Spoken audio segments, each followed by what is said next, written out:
recolher em atraso. É muito comum também. Já pude presenciar, por exemplo, pessoas que têm MEI, né?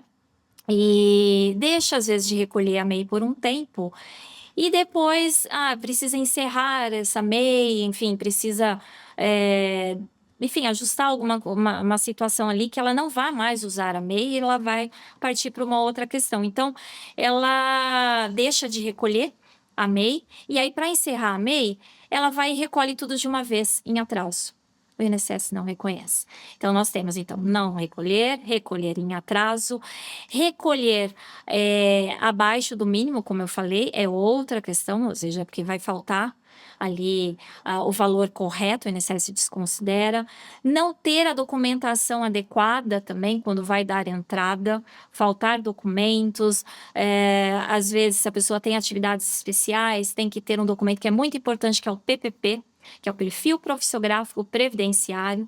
Então, às vezes, a pessoa nem tem ideia que ela teria que já ter solicitado isso para a empresa. É um direito seu, é um direito do trabalhador ter esse documento. Se você teve atividades especiais, ou seja, se ficou exposto a ruídos, a poeiras, a inflamáveis, recebeu adicionais de periculosidade e insalubridade, é importante ter esse documento. Tá? Porque você vai comprovar que esteve sob exercício de uma atividade especial, e isso pode ser benéfico para a sua aposentadoria. Pessoal da área da saúde também é muito importante, pessoal de hospitais, clínicas, ter esse documento.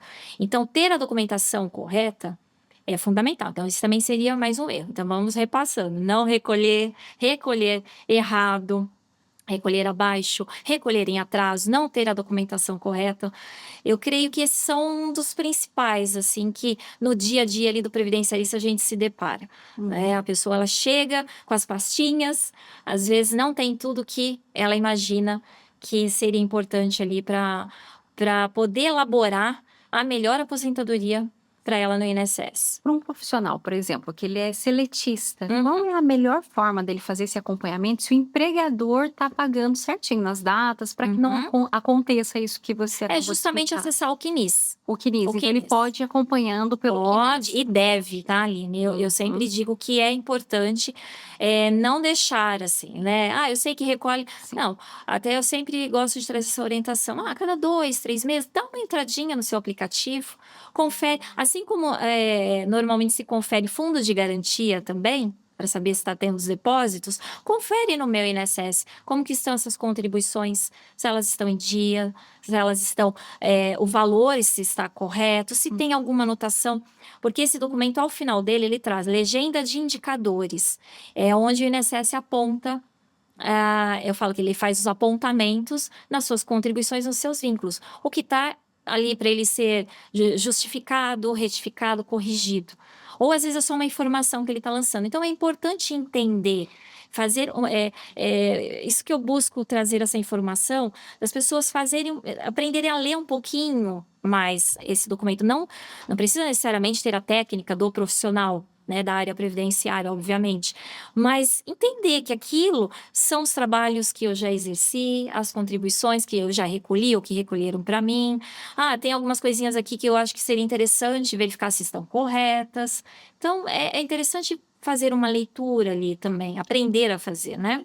Eu ia te perguntar isso. A gente está falando de sistemas, e são sistemas, me corrija, mas que pode eventualmente ter erro, ou não. Porque, assim, existe a possibilidade de a empresa não estar fazendo ali o recolhimento devido, mas, por um acaso, existe a possibilidade de estar fazendo o recolhimento, mas isso não está aparecendo, por exemplo, no CNIS, de alguma forma. Existe essa possibilidade? Sim, já aconteceu? Sim, é muito comum, inclusive. E como que a pessoa deve... Quem está assistindo a gente, como que essa pessoa que está ali do outro lado vai fazer para poder acessar essas informações e falar assim, minha empresa contribuiu e não está aparecendo no meu CNIS. Para que lado que ela vai? Primeiramente é buscar a orientação, né, buscar a informação com um profissional especializado, para entender, verificar por que aquilo não está aparecendo, por que está acontecendo aquela situação. Quando você diz de um profissional especializado, um advogado da área previdenciária. Especialista nisso, que vai entender o caminho para chegar e fazer essa correção. Exatamente, buscar um advogado previdenciarista é o ideal. porque ele é o profissional que vai poder fazer toda essa leitura junto com você e te orientar quais vão ser os próximos passos. Das correções, das retificações, e inclusive essa assessoria se precisar junto à empresa. Né? No caso do seletista, se tem algo ali que não está registrado, não foi recolhido, como que isso pode ser resolvido também. Então, esse profissional, o advogado da área previdenciária, o previdenciarista, ele é fundamental para te ajudar a fazer essa análise e essas correções, sempre buscando aí a futura aposentadoria da melhor forma possível, né? Mesmo para o seletista.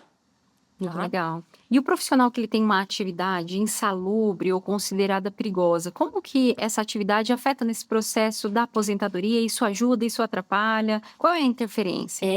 Ela é, assim, ela é fundamental se você teve, em algum momento da sua vida, um trabalho exercido em atividade especial, é fundamental que você tenha esse documento que é o PPP, como eu disse, né? Que é o Perfil Profissiográfico Previdenciário. Ele traz tudo que você foi exposto ali de riscos, a descrição da sua atividade, e se isso foi validado pelo INSS, pode contribuir para aumentar o seu tempo de contribuição e também o valor da sua aposentadoria.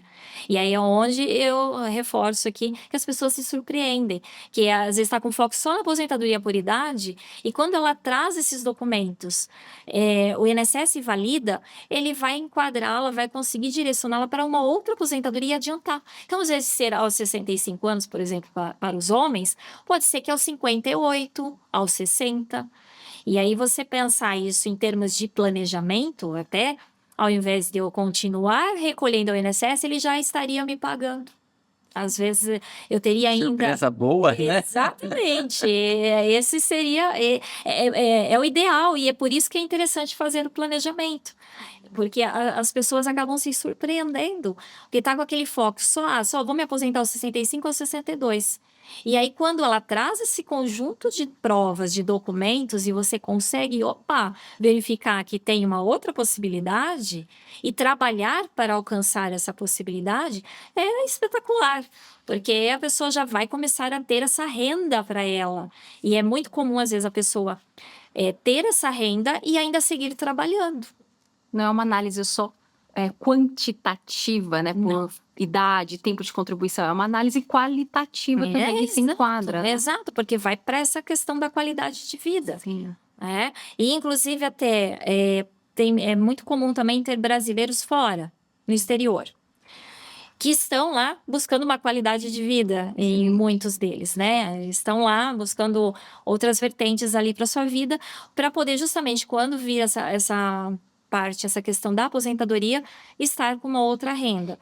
Mas muitos também já contribuíram ao INSS. E aí, como isso ficaria? Eu vou deixar isso para lá, joguei isso tudo fora? Não, é possível trabalhar também para quem está no exterior essa aposentadoria. Então, mesmo que ele está lá, ele pode ter uma aposentadoria no Brasil. Às vezes, normalmente, ele parou de contribuir, porque aí tem saída fiscal, enfim, tem uma série de questões, porque agora a residência dele é para lá. Mas ele consegue voltar, se ele não fechou o tempo, né, de contribuição, ele consegue voltar com recolhimentos ao INSS de forma estruturada, planejada, tem ali tem requisitos um pouco diferenciados para isso, mas é possível. E aí ele está lá fora, trabalhando, buscando os seus sonhos, a sua qualidade de vida, mas também deixando preparado aqui uma aposentadoria. E é muito comum eles conseguirem, vão conquistar essa aposentadoria com esse planejamento, e depois, lá com seus 60, 70 anos, retornar ao Brasil para poder viver com uma aposentadoria interessante, vamos dizer assim, porque ele já vai trazer o que ele conseguiu lá fora e o que ele conseguiu deixar preparado aqui.